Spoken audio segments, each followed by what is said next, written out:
Welcome, everyone. So as folks start to come in, I'm just going to sort of, oh, wow, someone from England. I'm going to get distracted over here.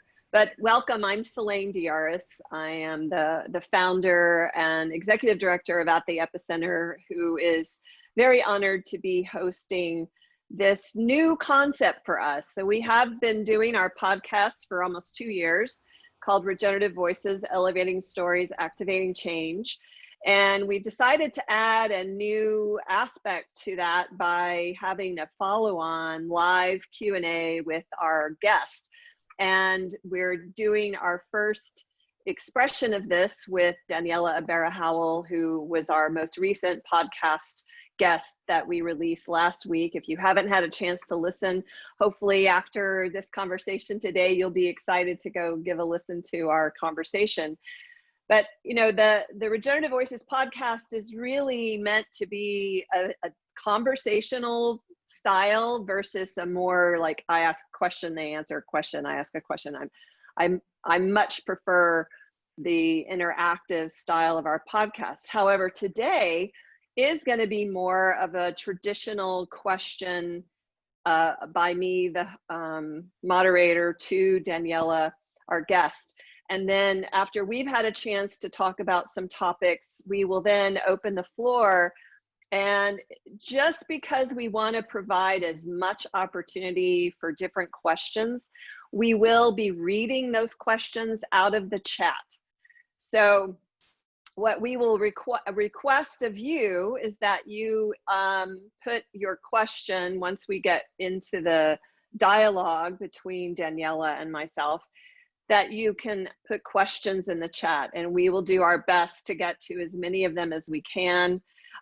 We are trying to also, we have a pretty solid time frame today so that we can allow you a nice 15 minutes with each other in chat rooms after the Q&A portion in our dialogue, so that you can have a chance to talk about what you've heard, what you're learning, how this is informing what you're doing in the world. But it'll give you an opportunity to have a more intimate, engaged conversation with some of your peers who are on this call. So that will be the last 15 minutes, and then we'll come back to the main room for a short interlude where we will open the floor and people can share either something that they heard or something that's arising for them, and they can share that with the whole community. But we will do our best to honor that this is an hour, and we will close it out at 11. I see a friend from England. I just have to give a shout out. Hello, Elizabeth. Beautiful to see you, sister. Thank you. It's very nice to be here, Seleyn. Yes. Yay. Wonderful. All right. So Daniela Ibarra-Howell is the co-founder and CEO of Savory Institute.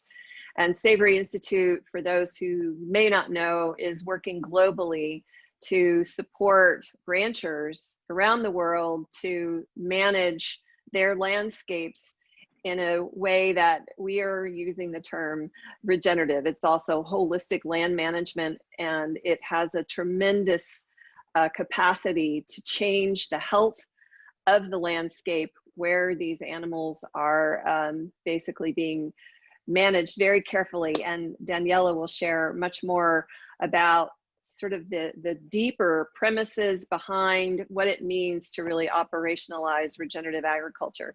So as I mentioned, for those of you who are just joining us, thank you for being a part of our Power Hour Q&A as a follow-on to our Regenerative Voices, Elevating Stories, Activating Change podcast that we just released with Daniela Ibarra-Howell.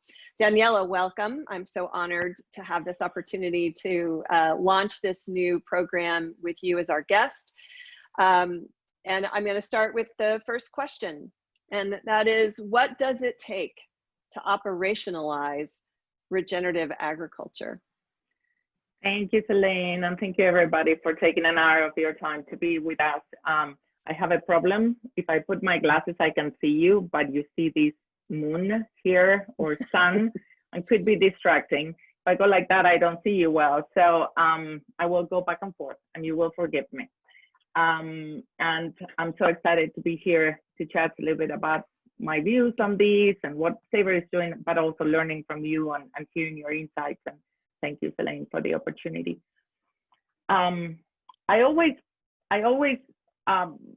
get a little anxious or frustrated about there's the needed talk around regenerative agriculture, and this is conversations that we must have, because these are new conversations. They're all conversations, but they are new conversations, and they have a new energy to them, and they have been escalating, I would say, since 2015, when the 4%,000 and the Paris Agreement and climate change became more accepted as a reality, and people are seeing that there are very credible folks out there saying regenerative agriculture holds one of the two prongs of the strategy to combat climate change. And so it's very, very important, and we have to do regenerative agriculture. And it's great that we talk about it, but then when we try to implement it, that's where things happen, and that's where we need to put more focus on and more effort. And what happens, or my experience working around the world with farmers and ranchers and pastoralists, is that the first sort of like kick-starting of the process of moving into regenerative agriculture is some sort of an aha moment, or some sort of a belief that this can be better, or some sort of a need.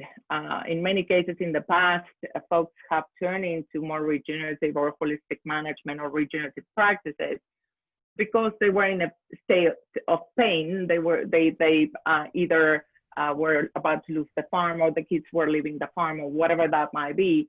But now it's different. Now a lot of folks are coming from a place of possibility. And that is what this conversation around regenerative has done. And that's why it's so important that we continue the conversation. But then the conversation needs to be translated into action. And I wish we would be seeing more of that in terms of investment, in terms of policy changes, in terms of funds allocated to education and such. So the first thing is that aha, that belief, that inspiration that needs to happen for someone on the land to say, this is a better option, this is fantastic, this is awesome, I want it to smell like that, I want it to look like that, I want to be resilient, I want to be prosperous. And I like the tribe, the people that I'm talking with, you know, there's a lot of life in this community. So that's first. Then comes, okay, so I want to do it. I may know, a lot of farmers and ranchers know what to do, but a lot know.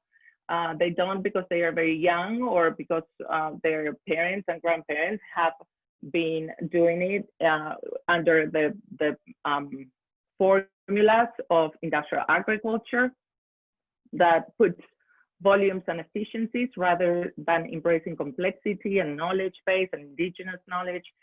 But the knowledge is out there. The bodies of knowledge are out there. So from holistic management to biodynamic, here is Elizabeth Candelario, to permaculture, to all kinds of really good bodies of knowledge that point in the right direction to what a farmer can do, and or a rancher or a holistic or a pastoralist could do. But then comes the most important, and then there's all that is surrounded by tremendous amount of information that could be accurate information, or it could be inaccurate information, and then research that could be accurate research or inaccurate research. So it gets really confusing. So I think that's where the power of holistic management comes in, and it's that this is the time in which you choose what makes sense for you and what makes sense for this farmer in this region of the world. And you design your activities on the farm, on the land, to heal the land with a deep understanding of what needs to happen there. But then practices and tactics will vary, solutions will vary, approaches will vary with context.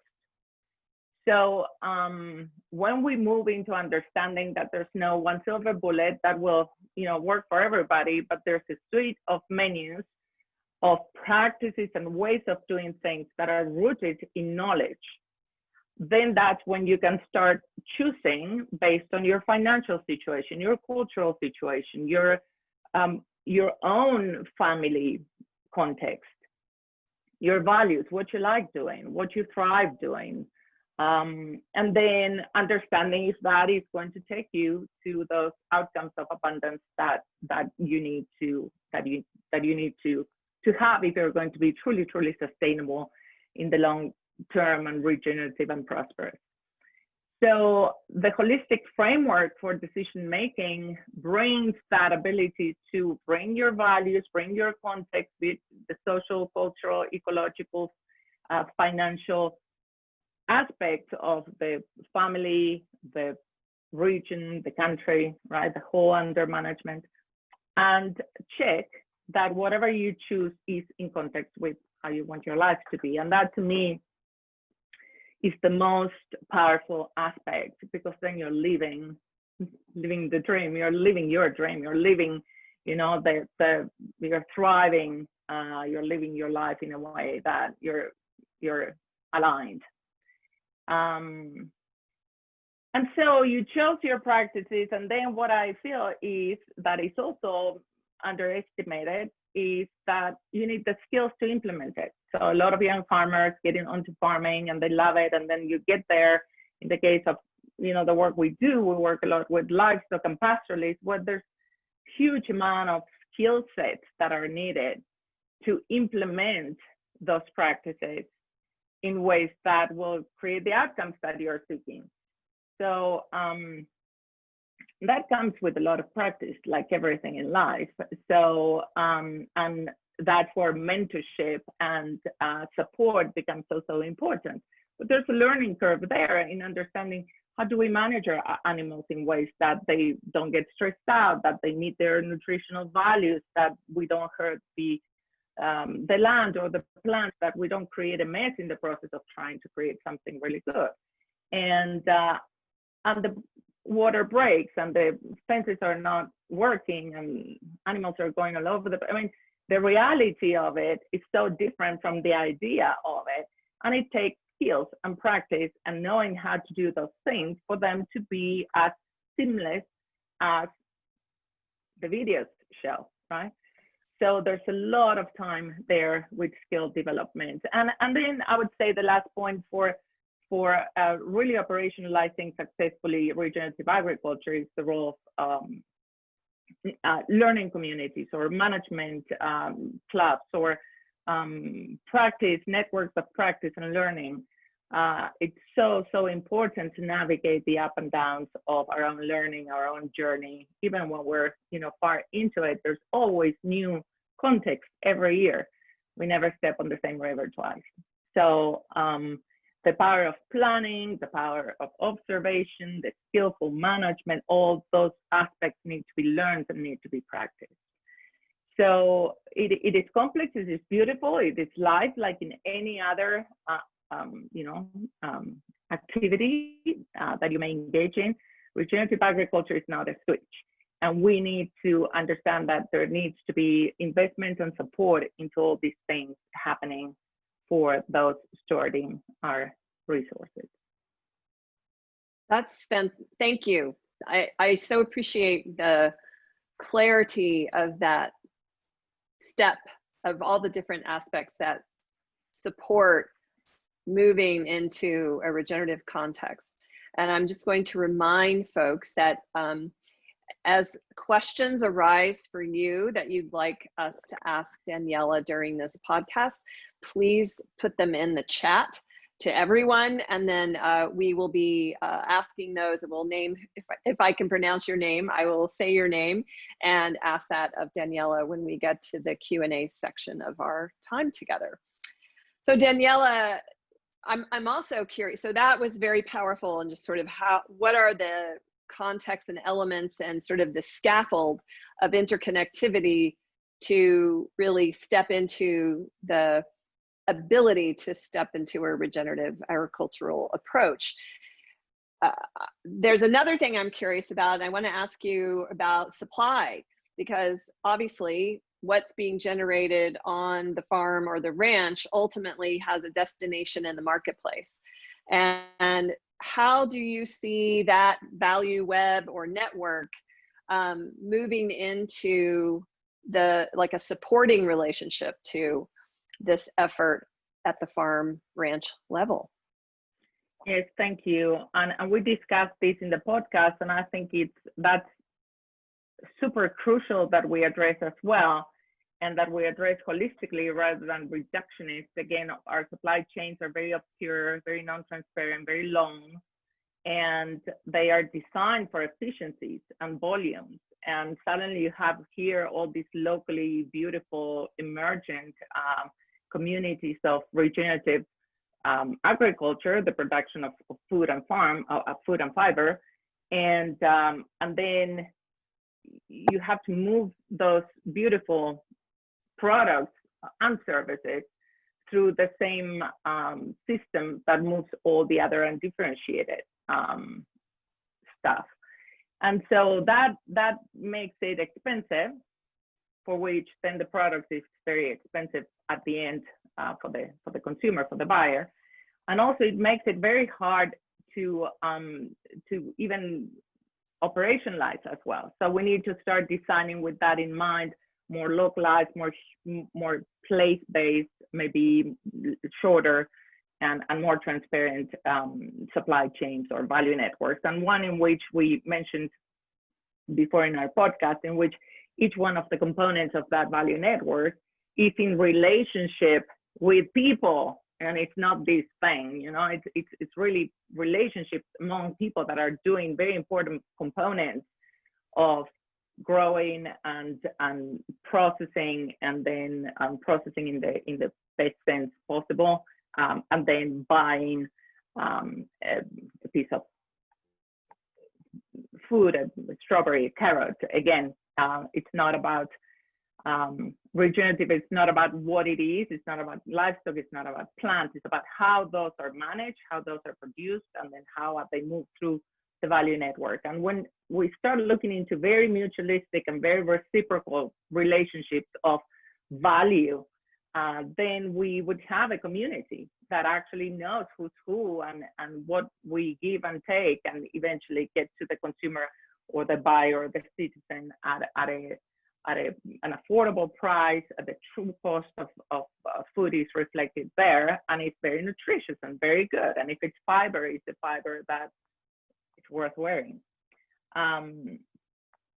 So the supply chain or the value network need to be redesigned with the same concepts of holism and context and resilience. And then for that, you need also the education of the buyers, talking about education of the farmers, the buyers, also brands, retailers, final consumers. We need to understand what we're buying. And so we need to start putting the time into researching beyond just the list of ingredients. That's a very good first step, but you know, how it was produced, who produced it, you know, what is the real cost of that choice that you're making, because when you purchase, that's what you're investing in. That's the value system that you're promoting. And if you keep on doing it, it will keep on happening. So we cannot keep on having the conversations about I want this world, but then I make choices that are not congruent. So education of all of us is super important in terms of what are my choices, where I am investing every day. And then with that, public opinion changes. And when public opinion changes, then policy follows. Policy changes follow. Policy will always be the lagging one. Markets will be probably more risk takers. They move, and then if it doesn't work, they can always come back. But policies affect, you know, a whole generation, a whole, you know, region or a country, and therefore they are a lot slower. And for them to happen, for policymakers to take the risk, there has to be a lot of public opinion, a lot of public push for it. So I think that's how I see it coming, even though we can have those policy conversations and you will have some really innovative and courageous leaders, but on the whole, institutions that form policy will be slower to uptake, just because they are protecting, you know, us. So, so those changes need to happen too, in order to accelerate the operationalizing of regenerative. Thank you. very, very insightful observations at the local level, the education of buyers and the public, and then how policy has the potential to really respond to what starts to happen in the marketplace. And so we have just a few more moments, Daniela. So I'd like to ask, how is Savory operationalizing regenerative grazing and holistic management globally? I mean, this is the raison d'etre of Savory. Can you share a little bit about how you put all that stuff that you've shared with us actually into play around the world? Well, yes, so I'm a believer in that change can only happen at the local level, and scale happens as a sum of all these local things. So the global expresses the beauty of the local. So it's no top-down big, it's small and grassroots that is contextually replicated in many, many places. Contextually going back to the design and the manifestation of regenerative agriculture will look very differently in El Bolsón in Argentina than it does in the Masai Mara in Kenya or in Alaska. So things will be very unique to place, and the leaders and the solutionaries and the inspirators of change will have to be local folks. And so we set to create a partnership, a global partnership.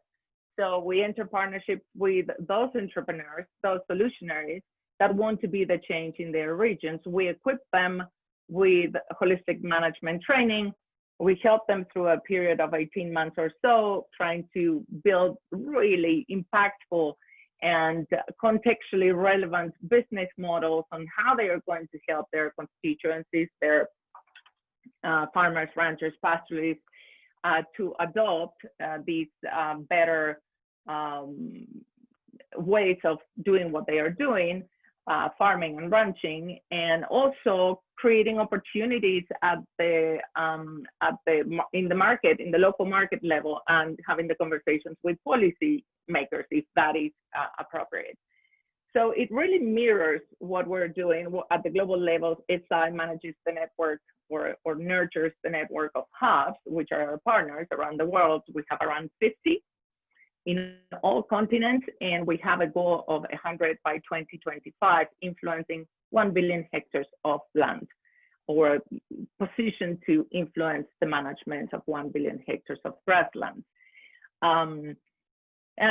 And then they have the same, they do the same. So we equip them and they equip their farmers and their producer networks, be it in a communal land setting or a private land setting. They are the ones that will bring this knowledge to them through a cadre of accredited professionals that we also train to support the hubs. And so it's very, very unique to place. And so demonstration is the aha moment, the inspiration. And that happens with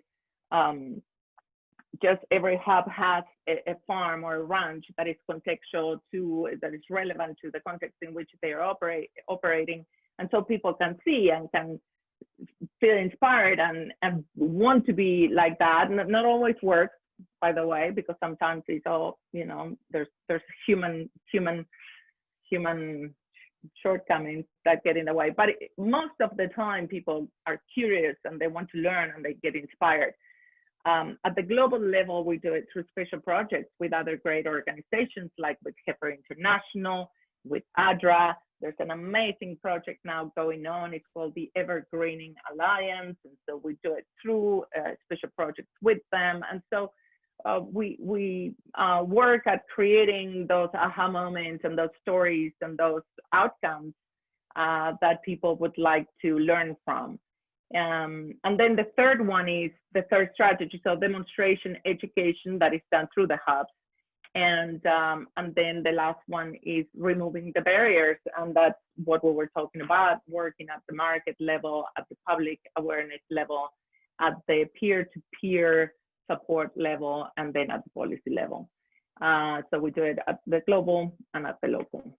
And we form a community of practice and a community of learning. And you know, it's better to just go and do it and learn and observe and monitor and re-plan and readjust rather than just stay in research mode for another 10 years and then be too late because we have not been implementing what we already know.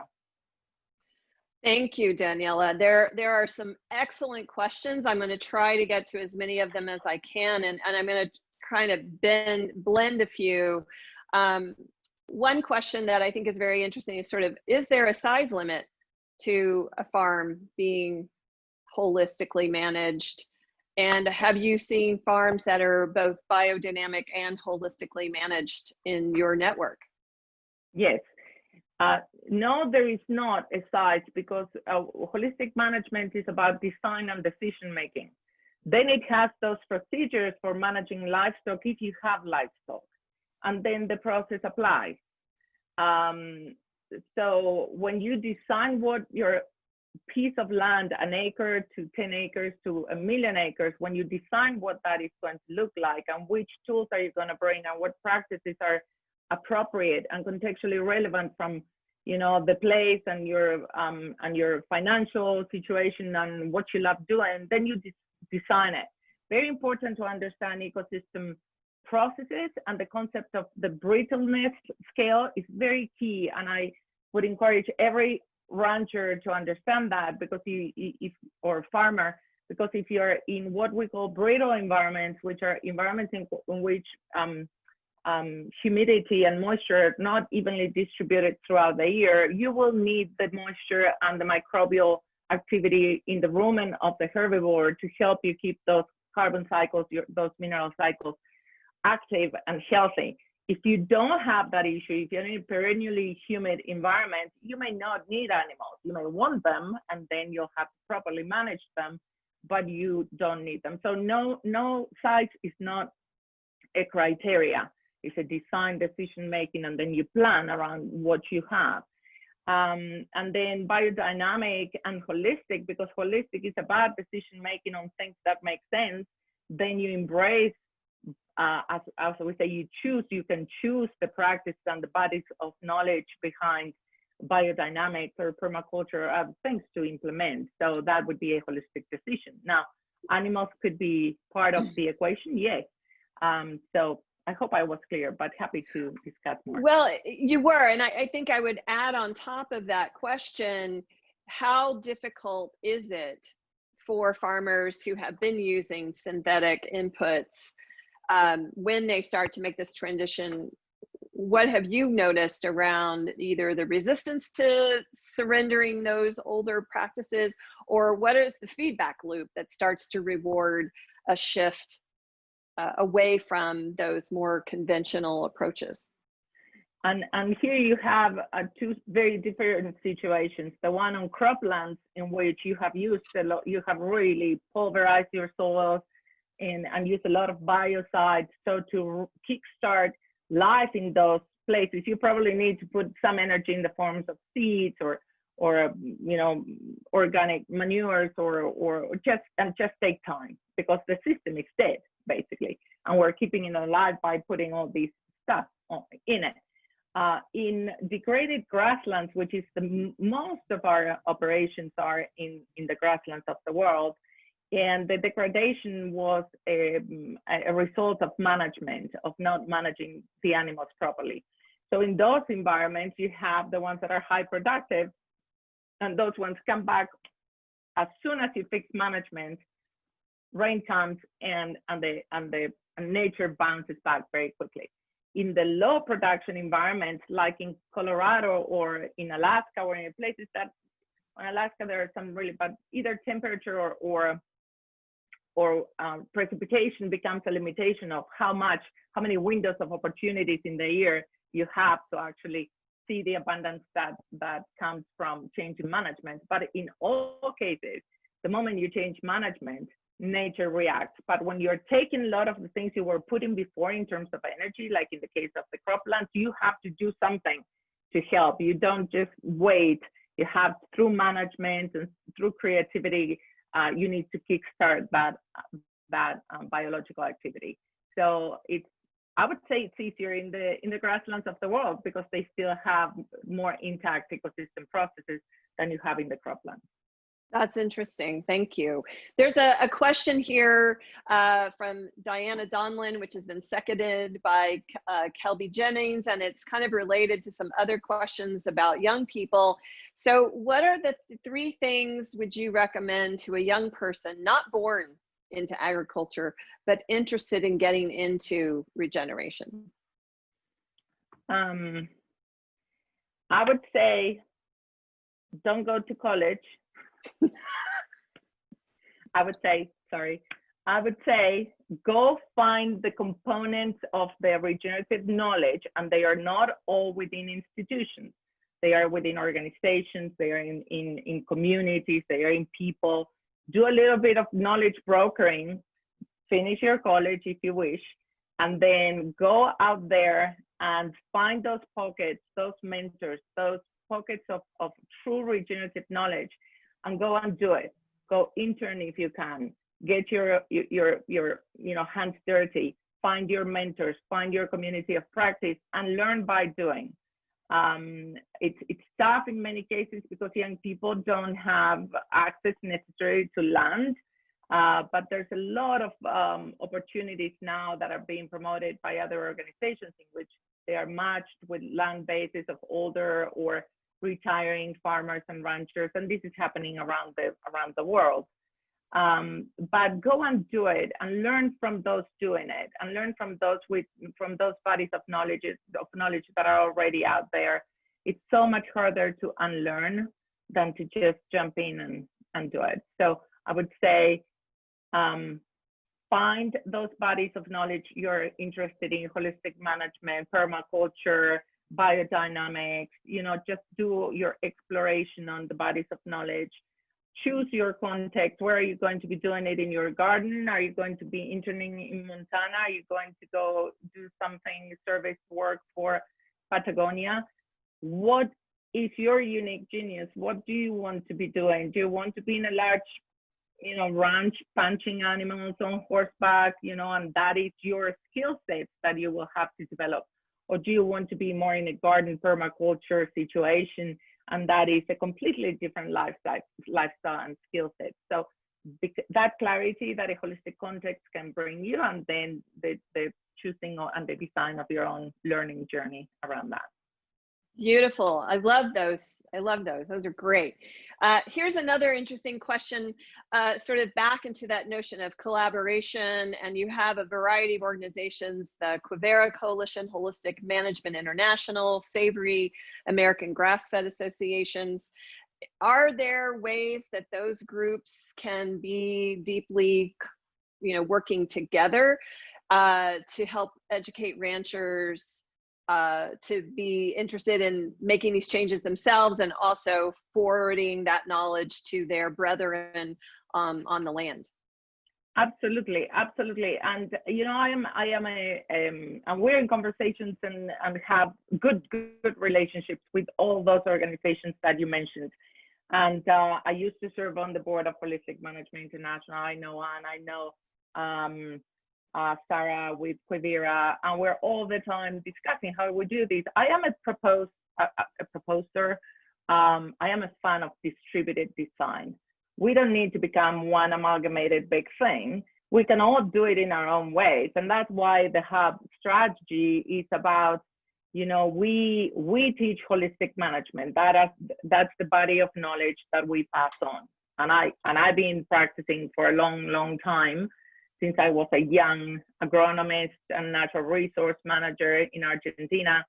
And it was really so aha for me to come across Alan's work, that my husband introduced me to a book that I wanted to learn with him.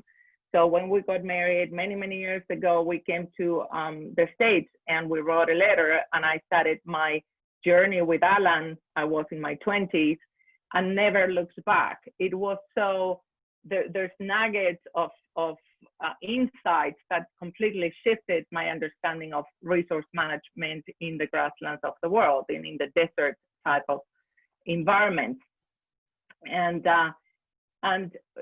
I worked with him for 25 years, teaching and consulting and doing my own thing, and ranching myself for 17, and leading educational tours around the world to holistic management places in the hope of educating folks, but we were not moving fast enough. And that's why in 2010, we founded the Savory Institute with the idea of being very, very entrepreneurial and very collaborative.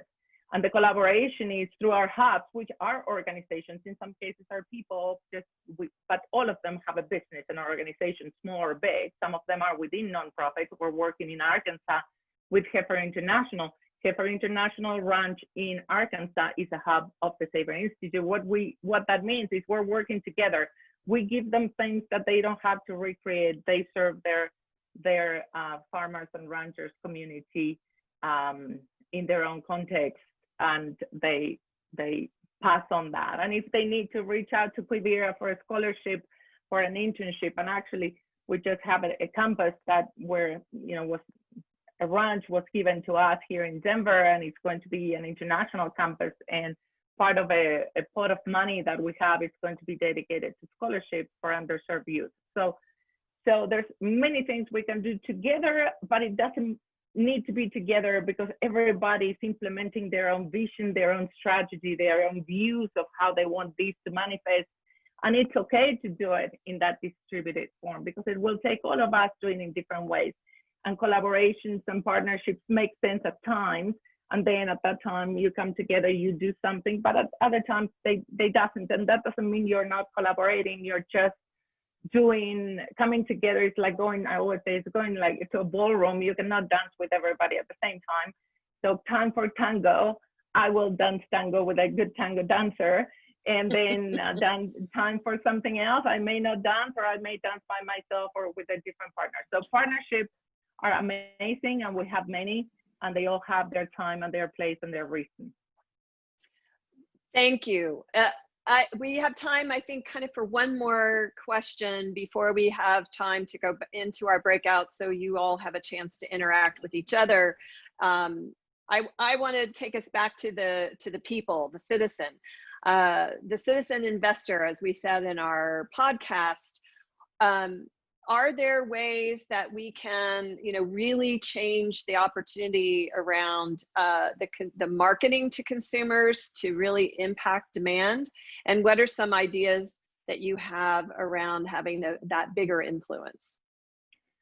Yes, Elaine, I think there's two opportunities. One is very authentic, that is the grassroots. We have social media. We didn't have it before. And social media is very powerful, and it can spread all kinds of amazing truths, or it can spread other things, as you know. So I think when you have a distributed network of people that are truly committed, and we engage in some sort of communication campaigns or strategies that bring the credibility of those who are working with us, from our scientists like Richard Teague and Jason Noah and all these amazing researchers that are looking not at the past, but at the present, at what's happening now with regenerative agriculture. Let's measure, let's learn, and let's feedback to support the farmer in doing things better. So when more of those voices are active in the space and they align somehow in their core message, we start creating that education. We have big megaphones and big marketing, very well funded from the wrong kind of industries, right? That will be very powerful as well, and a lot of people will believe that's the case. So, but there's also the good, big systems that are trying to transform themselves, and they are trying to serve the cause, because they realize in a few years it won't be good business to be extractive, to not be a regenerative. They just don't know how to change the big Titanic.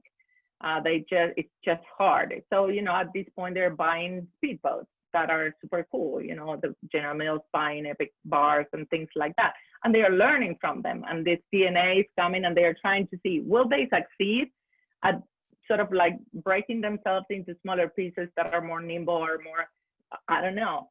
Will they have to crash eventually down the road? I don't know. But within those bigger Titanics, there are people that really want to be part of this change, and we need then there to be very, as consumers, very acute, very smart, what's the word I'm looking for? Very savvy, Discriminating. very witty, discriminating. Is it greenwashing, or is it actions that are very visible that these corporations are taking? Not just funding research, which is a good one, but it's a safe one, and I may change things, but are they supporting the producers? Are they trying to understand? Are they listening to these conversations we're having? And there's a lot that are and are investing in it. So we, I think, as people, carry the ultimate responsibility of what happens to our life and our choices, and then because that will shape the world that we leave behind.